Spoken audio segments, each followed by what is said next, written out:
السلام علیکم، امید ہے کہ آپ سب خیریت سے ہوں گے۔ ہمارا جو تفسیر قرآن کا فرسٹ لیکچر تھا اس میں ہم لوگوں نے سورہ فاتحہ اور سورہ البقرہ کی آیت نمبر 1 سے لے کے 9 تک ہم نے ترجمہ اور تفسیر کے ساتھ ہم نے اس کو کور کیا تھا۔ آج لیکچر نمبر 2 ہے ہمارا، اس میں بھی ہم کوشش کریں گے کہ میں اس کو بہت زیادہ لمبا نہ کروں، کم سے کم ہی رکھوں تاکہ آپ لوگ اس کو اچھے طریقے سے سنیں، اس کو سمجھیں ان چیزوں کو۔ آپ ہر ویڈیو کو دھیان سے سنیں۔ اب جیسے آپ ظاہر سی بات اب یہ نہیں کہ بس آپ جسٹ سن رہے ہیں، آپ سمجھ نہیں رہے اس چیز کو یا اس چیز پہ عمل نہیں کر رہے، ان چیزوں کو اچھے طریقے سے سمجھنے کی کوشش کریں اور اس پر عمل کرنے کی بھی اللہ تعالیٰ آپ کو اور ہمیں ہم سب کو توفیق دے، قرآن مجید کو سمجھنے کی، اس کو سیکھنے کی اور اس پر عمل کرنے کی۔ آج ہم شروع کریں گے آیت نمبر 10 سے، تو شروع کرتے ہیں۔ بسم اللہ الرحمن الرحیم۔ في قلوبهم مرض فزادهم الله مرضا ولهم عذاب أليم بما كانوا يكذبون۔ ترجمہ: ان کے دلوں میں بیماری تھی، اللہ تعالیٰ نے انہیں بیماری میں مزید بڑھا دیا اور ان کے جھوٹ کی وجہ سے ان کے لیے دردناک عذاب ہے۔ اب اس کی تفسیر یہ ہے کہ یہاں پہ بیماری سے کیا مراد ہے۔ بیماری سے مراد کفر اور نفاق ہے۔ کفر تو ہمیں پتہ ہے کہ اللہ تعالیٰ کے ساتھ کسی اور کو شریک کرنا، وہ کفر میں آتا ہے کہ ہم اللہ تعالیٰ کے علاوہ بھی اگر اس چیز کا اگر کوئی انسان عقیدہ رکھتا ہے کہ اللہ تعالیٰ کے علاوہ بھی اور بھی خدا ہیں دنیا میں، جیسے ہمیں پتہ ہے کہ جو کافر ہیں ان کا تو یہ ہے کہ اللہ تعالیٰ کو تو مانتے ہی نہیں ہیں، انہوں نے اپنی خدا بنا رکھی ہیں۔ نفاق ہم لوگ لفظ یوز کرتے ہیں منافقت کے لیے، جو لوگ منافق ہوتے ہیں، ٹھیک ہے، یعنی کہ وہ زبان سے تو مسلمان ہونے کا دعویٰ کرتے ہیں لیکن دل سے اس کا انکار کرتے ہیں، دل میں اسلام کے خلاف عقیدہ رکھتے ہوں۔ اور جو اسلام کی نظر میں جو منافق شخص ہے وہ مشرک اور کافر سے بھی بڑا مجرم ہے۔ اس لیے فرمایا گیا کہ جو منافق ہوگا وہ جہنم کے سب سے نچلے درجے میں ہوگا، اور کفر اور نفاق جیسی بھی بیماری کی فکر نہ کی جائے تو بڑھتی ہی چلی جاتی ہے۔ اگر ہم لوگ اس چیز کو ہم لوگ اس چیز کو غلط سمجھتے ہی نہیں ہیں، اگر یہ چیز ہمارے اندر ہے کہ ہم لوگ اپنے اسلام یا دین کو لے کے یا کسی بھی معاملات کو لے کے ہم دل سے اور ہیں، ہم باہر سے اور ہیں، ہم لوگوں کو کچھ اور دکھاتے ہیں، نیت ہماری کچھ اور ہے اور ہمیں اس چیز کا احساس نہیں ہو رہا تو وہ چیز بڑھتی چلی جاتی ہے۔ اسی طرح جو جھوٹ بولنا ہے وہ بھی منافقین کی علامات میں سے ایک ہے۔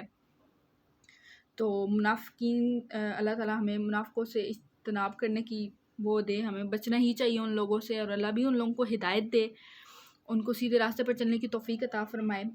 تو آگے چلتے ہیں آیت نمبر 11۔ وَإِذَا قِيلَ لَهُمْ لَا تُفْسِدُوا فِي الْأَرْضِ قَالُوا إِنَّمَا نَحْنُ مُصْلِحُونَ۔ ترجمہ: اور جب ان سے کہا جاتا ہے کہ زمین میں فساد نہ کرو تو جواب دیتے ہیں کہ ہم تو صرف اصلاح کرنے والے ہیں۔ تفسیر بتاتی ہوں، یہاں پہ بھی منافقوں کی ہی بات ہو رہی ہے، یہ آیت بھی منافقوں سے ہی متعلق ہے۔ منافقوں کا فساد کیا تھا کہ وہ کفر کرتے تھے اور اللہ تعالیٰ کی نافرمانی کرتے تھے، اور اللہ تعالیٰ کی نافرمانی کرنا یا لوگوں میں اللہ تعالیٰ کی نافرمانی کا حکم دینا بھی زمین میں فساد کرنا ہی ہے۔ اور اصلاح سے کیا مراد ہے کہ ہم اللہ تعالیٰ کی اطاعت کرتے ہوں۔ تو حضرت مجاہد کیا فرماتے ہیں کہ ان لوگوں کو جب اللہ کی نافرمانی سے روکا جاتا ہے تو کہتے ہیں کہ ہم تو ہدایت اور اصلاح پر ہیں۔ حضرت سلیمان فارسی فرماتے ہیں اس خصلت کے لوگ اب تک نہیں آئے۔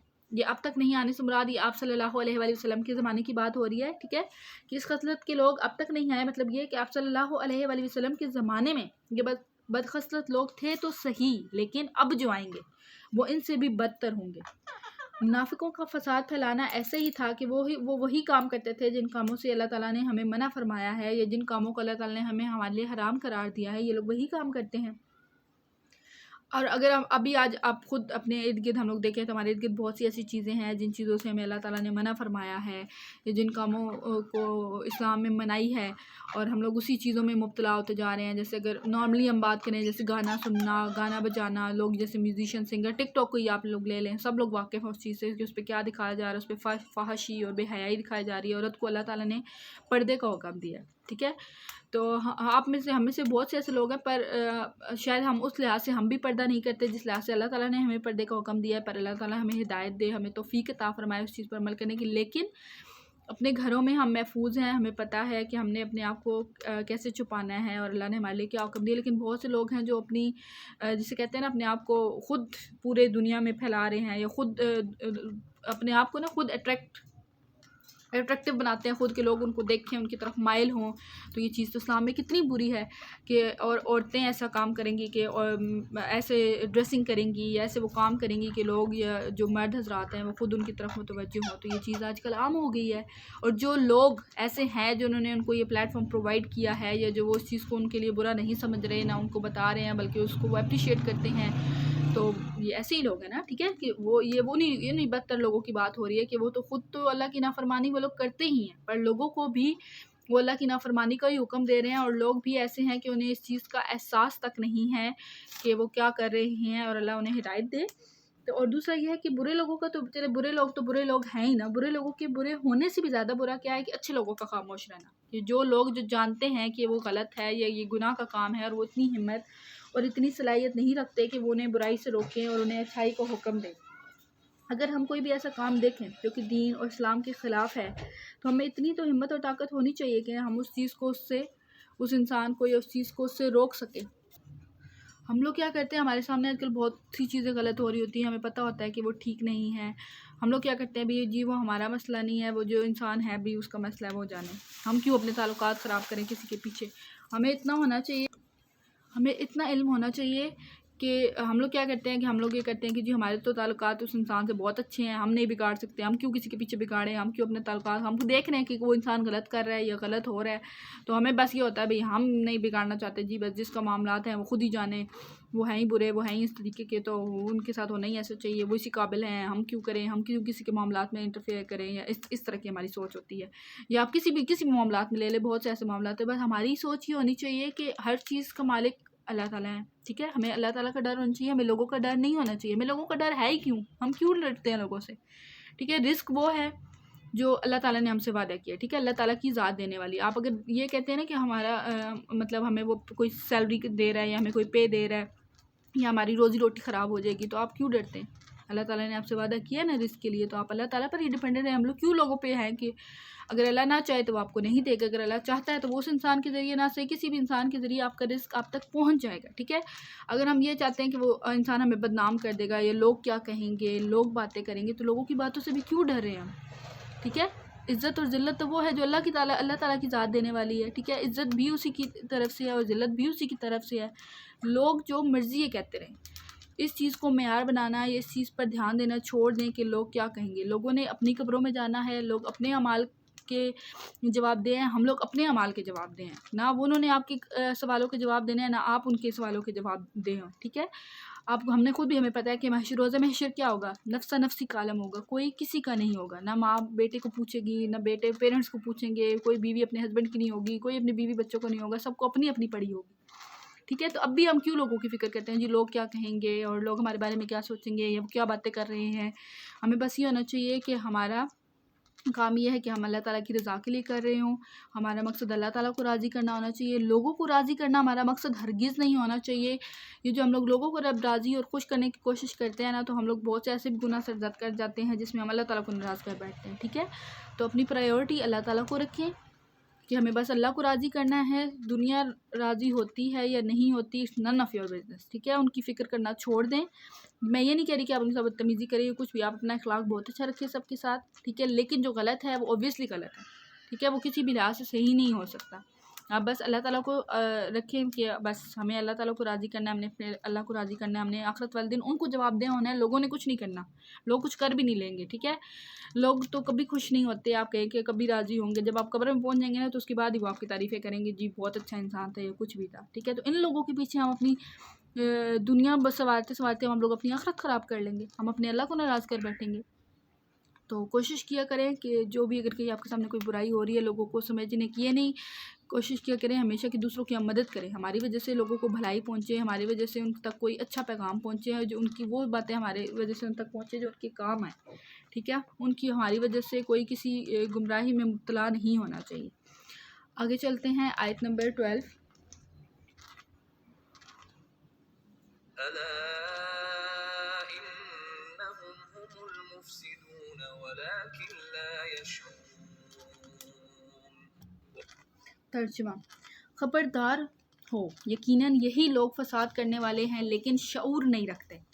اس کی تفسیر کیا ہے؟ مطلب فساد وہی کہ ہر دور کے منافقین کا یہی کردار رہا ہے کہ وہ لوگ فساد پھیلاتے ہیں اور دعویٰ یہ کرتے ہیں کہ وہ اصلاح کر رہے ہیں، وہ برائی کو اچھا بنا کر اور اچھے طریقے سے پھیلاتے ہیں، جیسے آج کل کے مولوی حضرات بھی ایسے ہی ہیں جو فساد پھیلاتے ہیں، کیونکہ حدیث میں ہے کہ آپ صلی اللہ علیہ وآلہ وسلم نے فرمایا کہ آنے والے دور میں لیڈر گمراہ کن اور فسادی ہوں گے، جو لوگوں کو گمراہ کریں گے۔ یہ لوگ دعویٰ تو اصلاح کا کرتے ہیں لیکن یہ لوگ اصل میں فسادی ہیں، سب دین کے بارے میں اپنی الگ الگ رائے رکھتے ہیں، آپس میں ہی لڑتے رہتے ہیں اور کہتے ہیں کہ ہم اصلاح کر رہے ہیں۔ عوام پوری گمراہ ہو چکی ہے، ان لیڈروں کے پیچھے سب نے اپنا اپنا لیڈر چن رکھا ہے، لیکن ہم خود کیوں نہیں پڑھتے دین کو؟ ٹھیک ہے، قرآن مجید سب کے گھر میں اللہ تعالیٰ نے ہمیں سمجھنے سوچنے کی تمیز دی ہے، ٹھیک ہے، ہم لوگ چیزوں کو سمجھ سکتے ہیں، اچھے برے کی تمیز ہے ہم لوگوں کو، ہم لوگ اشرف المخلوقات ہے، تو ہم دین کو خود کیوں نہیں پڑھتے؟ ہم کیوں ان لیڈروں کے پیچھے شرک تک کر جاتے ہیں اور آپس میں لڑتے ہیں، اور آپس میں لڑنے سے ہی تو فساد ہی تو پھیل رہا ہے۔ چلیں آگے آیت نمبر 13۔ امید ہے کہ آپ لوگ ان باتوں کو اور ان چیزوں کو سمجھ رہے ہوں گے۔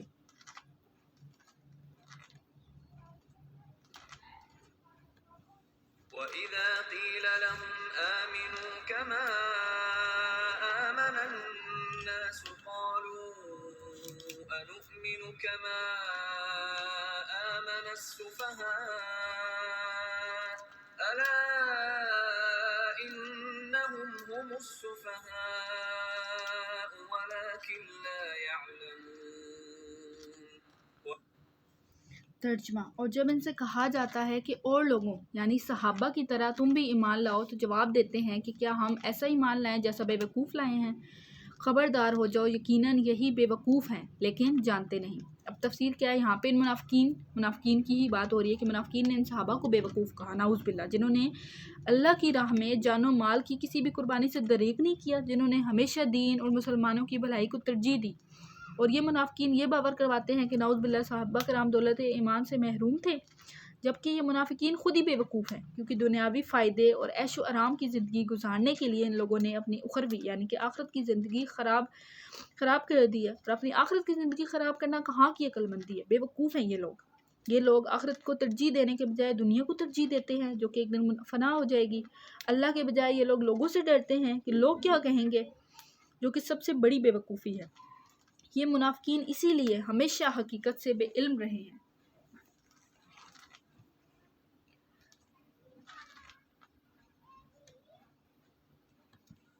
وَإِذَا لَقُوا الَّذِينَ آمَنُوا قَالُوا آمَنَّا وَإِذَا خَلَوْا إِلَى شَيَاطِينِهِمْ قَالُوا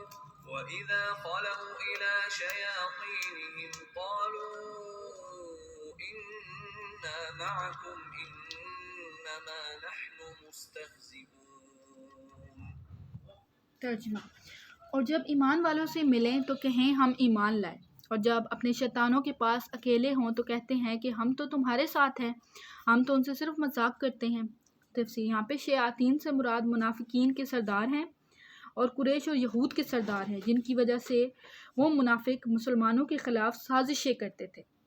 اس آیت سے مسلمانوں کو خبردار کیا جا رہا ہے کہ وہ بے دین لوگوں کی فریب کاریوں اور چالاکیوں سے ہوشیار رہیں اور ان کی چکنی چپڑی باتوں سے دھوکہ نہ کھائیں۔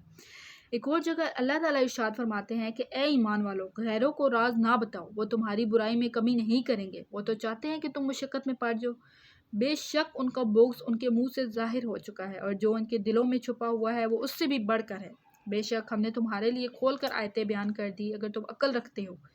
خبردار، یہ تم ہی ہو جو انہیں چاہتے ہو اور وہ تمہیں پسند نہیں کرتے، حالانکہ تم تمام کتابوں پر ایمان رکھتے ہو۔ اور جب وہ تم سے ملتے ہیں تو کہتے ہیں ہم ایمان لا چکے، اور جب تنہائی میں ہوتے ہیں تو غصے کے مارے تم پر انگلیاں چباتے ہیں۔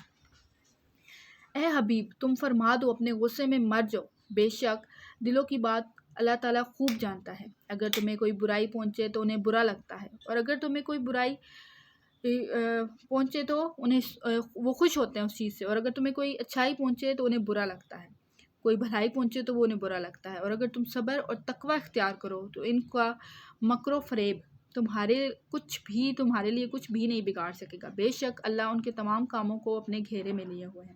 آپ صلی اللہ علیہ وآلہ وسلم نے فرمایا، ان سے دور رہو اور انہیں اپنے سے دور کر دو، کہیں وہ تمہیں بھی گمراہ نہ کر دیں، کہیں وہ تمہیں فتنہ میں نہ ڈال دیں۔